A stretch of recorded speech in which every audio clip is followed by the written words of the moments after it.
Assalamu alaikum туғандар.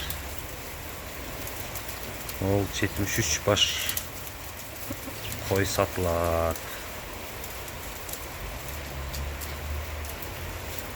Бұл жерде жалаң ургачы, тоқтылар, екі тиштер, 4 тиші бар. Соолуктар.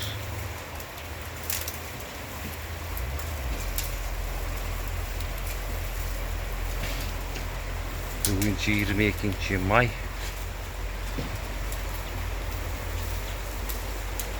Чарба қойлары. Чарба қыламыз десеңіздер аябай.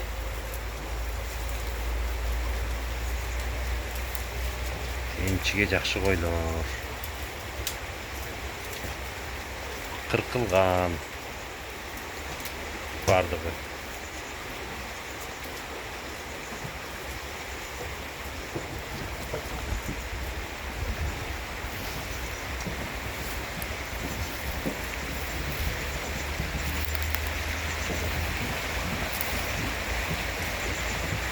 Hoş.